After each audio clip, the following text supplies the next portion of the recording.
Seguimos en vivo siempre a través de la señal digital HD 3.1 y por el fanpage Vive Upao TV. Esto es Upao Noticias, llevando lo mejor de la información a todos ustedes, a nuestros televidentes y también internautas. Un saludo, como siempre, cordial a las familias que nos sintonizan todas las tardes en los diferentes distritos de La Esperanza, El Porvenir, Florencia de Mora, y también a nuestros internautas que se conectan a través del fanpage Vive Upao TV.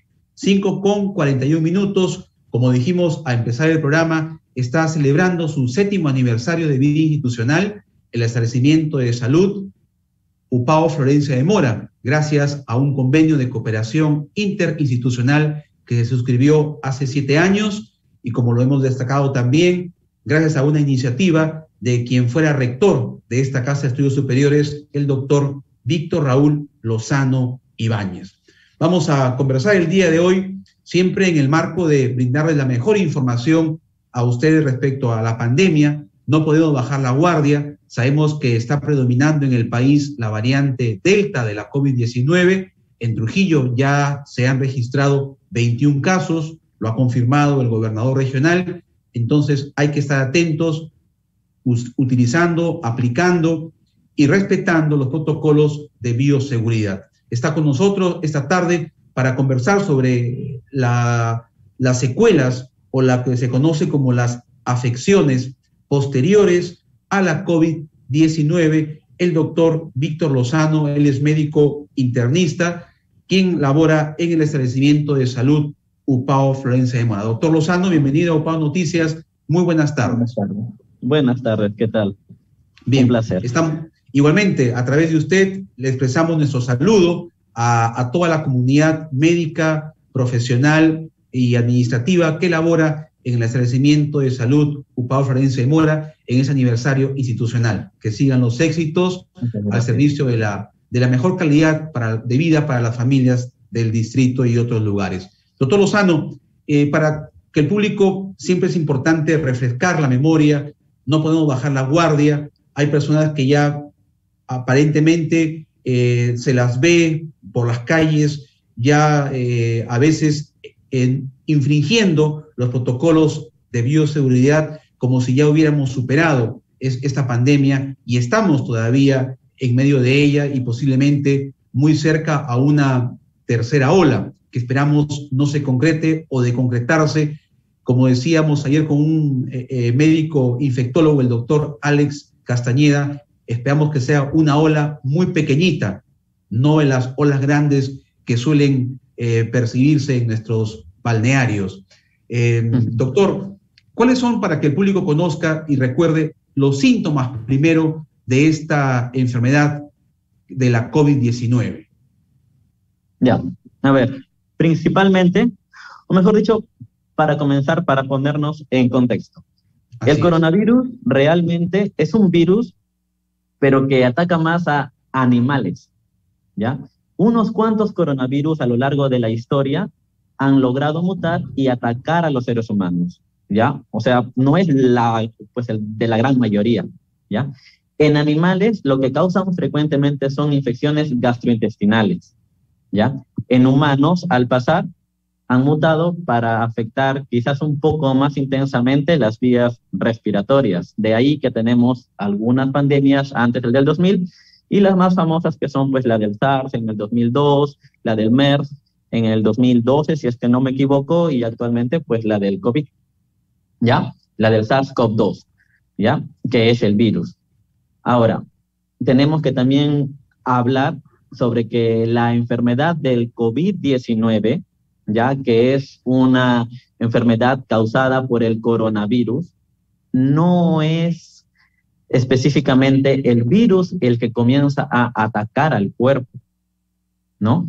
El virus llega al cuerpo y mediante algunos artilugios se logra meter algunas células. El propio cuerpo, al intentar defenderse, comienza a matar esas células, pero lamentablemente causa un efecto de camuflaje, ¿no? Por ejemplo, estoy seguro de que ya con esta pandemia todo el mundo ha ido pues a los hospitales.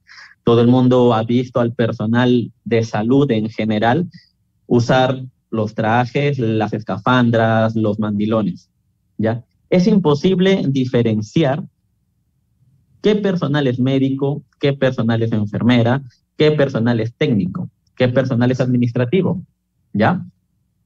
El coronavirus actúa algo similar. Se mete en el cuerpo y usa el mismo traje que unas que otras células en el cuerpo. El cuerpo, al atacar al coronavirus, reconoce y dice, ya, todos los que tengan estas características son coronavirus.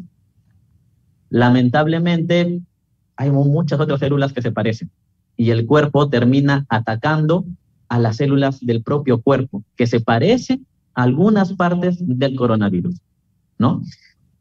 Como el ejemplo, pues, el del hospital.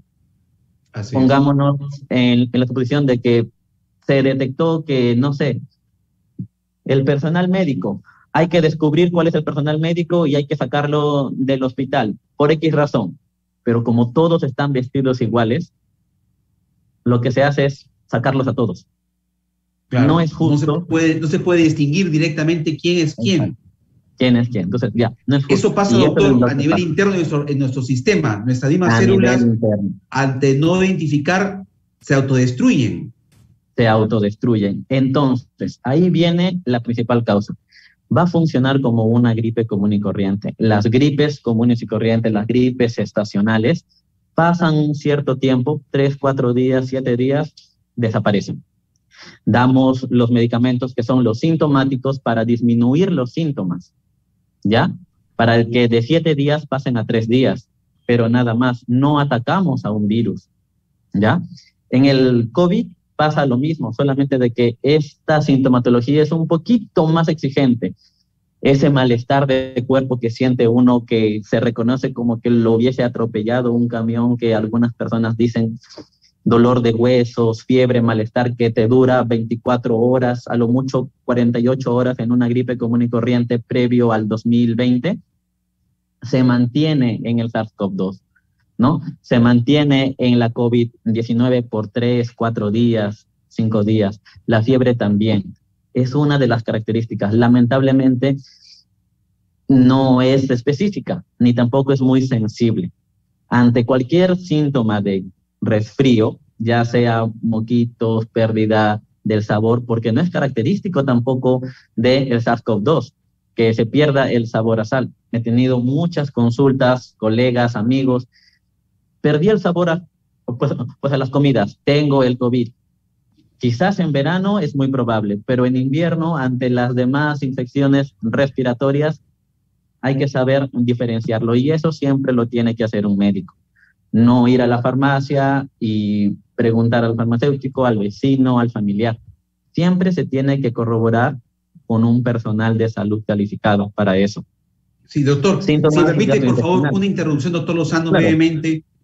Cuando apareció los primeros casos en el mundo de la COVID-19, esto hace más de año y medio, tuvimos la oportunidad de entrevistar en UNPAO Noticias a diferentes epidemiólogos y decían con mucha claridad que esta era como una gripe, esta enfermedad, lo que justo usted está remarcando, que era como una gripe, que no había que preocuparse, que no va a matar a la población. Sin embargo, claro, era una enfermedad nueva que recién el mundo científico, médico, estaba experimentando. Sin embargo, ¿por qué durante todo este tiempo se cambió la percepción, doctor, o fueron los mismos pacientes que en su desesperación se automedicaban y complicaban la enfermedad y terminaban lamentablemente en una unidad de cuidados intensivos y lo más trágico, que perdían la vida? ¿Ha sido así el proceso o es que después en el camino ustedes, los médicos, identificaron de que sí esta enfermedad podría ocasionar la muerte? No, como le dije, es similar, solamente de que es más agresiva, ¿no? Porque el propio cuerpo se ataca a sí mismo y con un grado de letalidad bárbaro, ¿no? No es en todos los pacientes. Aquí en el Perú se hizo un reporte para el Hospital Alta Complejidad en donde yo trabajo, ¿no? Si no me equivoco, para julio de este año, la mortalidad aquí en el Perú era cerca de un 15% entre pacientes críticos y pacientes severos. ¿Eso qué quiere decir? Del 100% de los infectados, poco menos del 20% llegaba a los hospitales y cerca de un 14% fallecía. El grosso de la población infectada pues ni siquiera se enteraba quizás. Es muy letal, pero lo que quiero ponernos en contexto, y le pongo en contexto a todos los pacientes que he tratado, es que la mayoría de casos de COVID van a curar. Lamentablemente, el poco porcentaje de la población afectada hace colapsar el sistema de salud. Así de triste es, pero ni siquiera es aquí en Perú. Lo hizo colapsar en España, lo hizo colapsar en Italia, en Estados Unidos. Una infección que afecte al 1% de la población mundial de esta manera grave hace colapsar. No estamos ni siquiera cerca, pues el de estar preparados, ¿no? Ahora, Sí, doctor, perdón, ¿y qué es lo que genera que la enfermedad de la COVID se agrave y que pueda el paciente morir? Hay diferentes factores, ya, pero eso tampoco está totalmente claro. Hay muchas teorías, como usted mismo dijo, ¿no? ¿Por qué los pacientes comenzaron a tomar medicamentos, a probar tratamientos? Pues sí, salieron muchas publicaciones, pero todas estas publicaciones eran suposiciones, eran supuestos, eran investigaciones. La medicina actual, la del 2020, se basa en una evidencia. ¿Qué quieren decir esto de acá? El ser humano propone y Dios dispone. Para resumirlo, ¿a qué me refiero? Los científicos en sus cabezas, en planos, en estudios, en matemáticas, asumen de que cierto medicamento va a funcionar contra el virus, ¿no? Y en laboratorios hacen la prueba, en placas, petris, en láminas, pero es muy diferente a la infección en el cuerpo humano. Todos los resultados que salían en laboratorio eran publicados, ¿no? La hidroxicloroquina mata al COVID. La ivermectina mata al COVID, pero eso era en el laboratorio, donde se exponía al fármaco directamente contra el virus. Y sí, lo mataba, pero es muy diferente hacer esa lucha dentro del cuerpo. El virus dentro del cuerpo tiene dónde esconderse, tiene cómo camuflarse, tiene cómo escapar. Entonces, lo que se publicaba diariamente eran artículos o tratamientos generados en laboratorio y la gente en su desesperación asumía como verdades eso, ¿no? Entonces, todo tratamiento pasa a ser estudiado en una población. Si la naturaleza dice que funciona, se aprueba. Por eso, el hombre propone, el hombre hace todos los cálculos matemáticos y luego lo expone ante la naturaleza.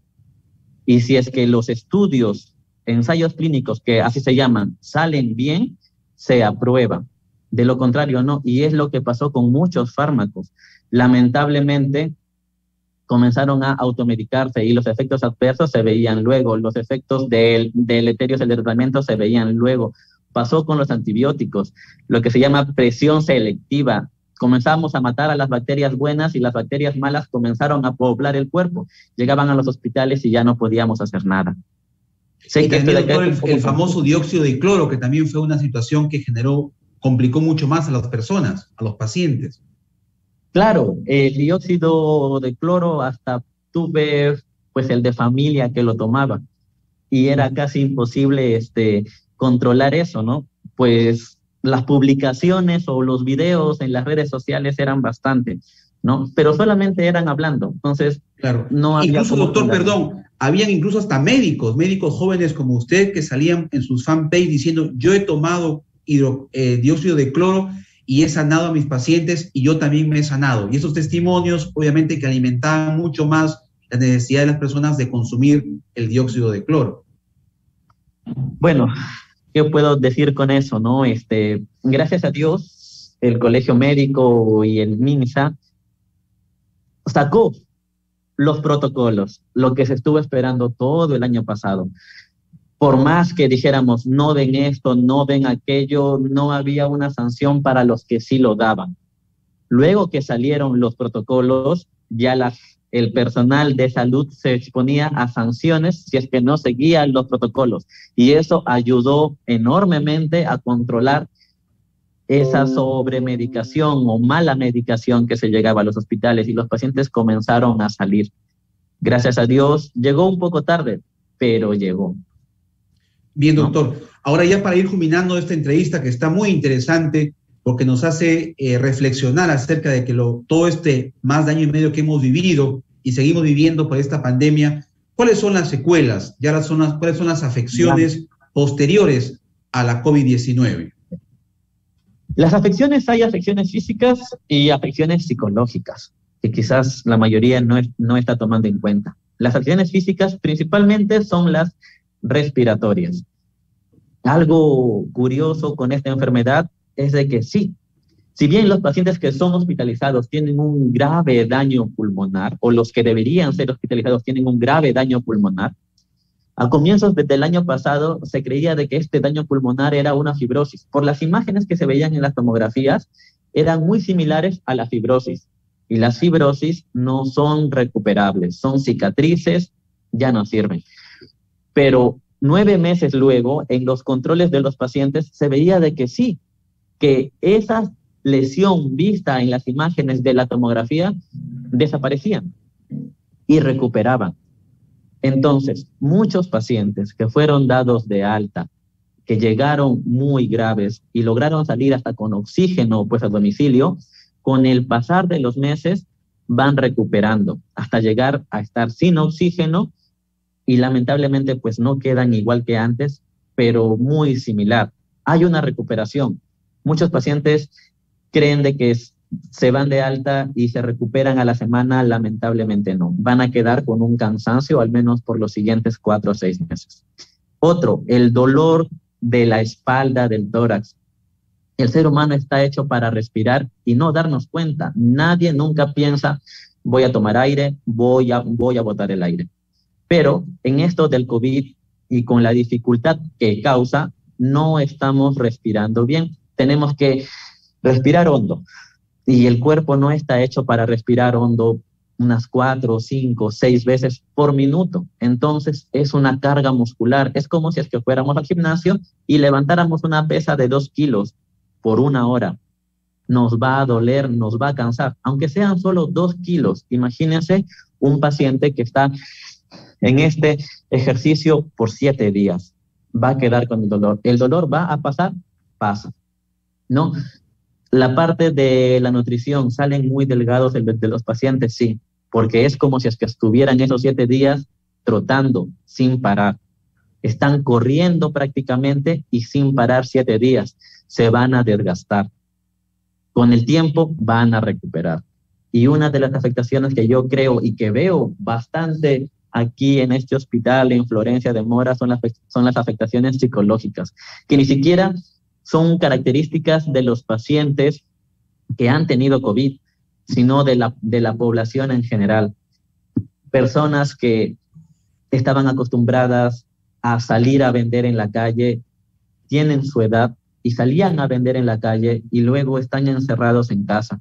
Los familiares más jóvenes dicen, pero te estamos dando todo, no necesitas nada. Esa generación mayor de 60 años, al menos por lo que he podido ver acá, quiere ser útil a la sociedad, y encerrarlos en casa los pone quizás hasta peor que los pacientes COVID, ¿no? Es como mutilar sus extremidades, ¿verdad? Exacto, es una mutilación de su capacidad funcional, y eso lo veo muy frecuente aquí, y la gente tiene miedo de aceptar eso, cree que es locura. Pero no, es muy común. El personal médico durante la parte más cruenta de la pandemia, éramos evaluados psicológica y por un psiquiatra, ¿no? Porque claro, ustedes no se veían afectados de su salud emocional. Exacto, es muy fuerte. Ahora, los pacientes que salen con mucho temor, ya no quieren salir a la calle, creen que se van a contagiar nuevamente. Tienen miedo. Tengo pacientes que lamentablemente sí han salido postrados, ya no quieren salir por vergüenza. hace 6 meses caminaba, voy a salir a la calle, ¿qué van a decir? Pues el de mis vecinos, o voy a ir al mall, no voy a poder subir por las escaleras. No, la gente tiene que tomar conciencia de que si bien es una enfermedad, pero vamos a tener que vivir con ello a partir de ahora, así como se logra vivir con el VIH, con la tuberculosis.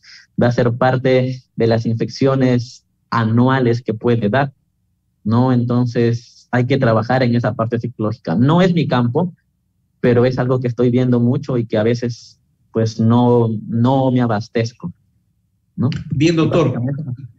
Le agradecemos mucho por esta amplia información y lo comprometo a que en otra oportunidad sigamos conversando para informar sobre este tema tan importante como es la salud a nuestro público televidente e internauta, y sobre todo se viene la tercera ola. Quisiéramos que la próxima semana usted nos haga un enfoque de cuáles serían las condiciones o cómo se presentaría esta tercera ola en Trujillo, y cuánto hemos aprendido desde el sector salud para estar mucho mejor preparados y no padecer lo que se padeció en la primera y segunda ola. Doctor Lozano, muy amable, gracias por la información. Entonces estaremos atentos para poderlo convocar a una próxima entrevista. Muchas gracias. Gracias.